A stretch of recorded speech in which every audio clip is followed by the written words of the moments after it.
সম্মান জানিয়ে করে আমি আমার বক্তব্য শুরু করি। সবার মতে আমার বক্তব্যের বিষয় হচ্ছে কি তোমার প্রিয় গল্প। আমার প্রিয় গল্পের নাম হচ্ছে কি গোসাই বাগানের ভূত।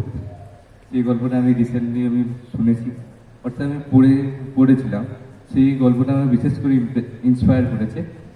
গল্পটা কিছুটা ছিল এইরকম যে একটা ছেলে অঙ্কে 13 পাওয়ার জন্য সে রেগে যায় এবং সে বাড়ি ছেড়ে বেরিয়ে যায় এবং বেরিয়ে গিয়ে একটি জঙ্গল বা একটি বনের মধ্যে যায়, কুখ্যাত বন।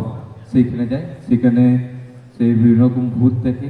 ভূতের থেকে ভয় না পাওয়ায় সেই ভূতগুলো তাকে ভয় দেখানোর জন্য, মানে ভয় পাওয়ার জন্য তার সঙ্গে একটি সমঝোতা করে নেয় এবং সেই ভূতগুলো ওর হয়ে বিভিন্ন কাজ করে দেয়। এই করে সে অঙ্কে অনেক ভালো নম্বর পেয়েছে। তারপর ক্রীড়া প্রতিযোগিতায় এগুলিতে অনেক ভালো ফলাফল করেছে। সেখানে একটা জায়গাতে দেখানো বলা হয়েছিল যে সে লং জাম্পে 22 ফুট ছাপিয়েছিল এবং সে 100 মিটার দৌড়ে 4 সেকেন্ডে কভার করেছিল। এটা শুনলে একটু অস্বাভাবিক লাগে, কিন্তু এটা একটু মজার রাত শুনে করে আমার অনেক ভালোই লেগেছিল এটা। আর অবশেষে সেই ভূতের যে লিডার ছিল বা যারা তাকে নেতৃত্ব দিত, মানে তাদেরকে চালনা করতো, তাকে ধরা হয় এবং তাকে সরিয়ে দেওয়া হয়। অর্থাৎ সে ছিল সেখানকার হেড, তাকে সরিয়ে করে স্কুলের ঘন্টা পেটানোর কাজে বসিয়ে দেওয়া হয়। এটা শুনে আমার বিশাল ভালো লেগেছে।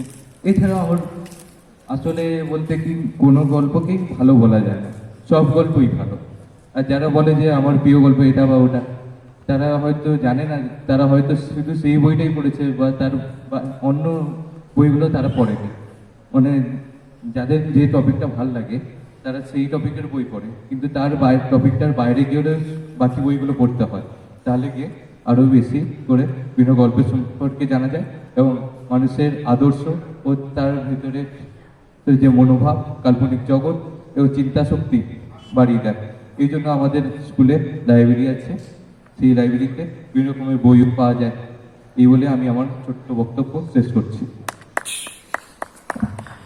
আরো দুটো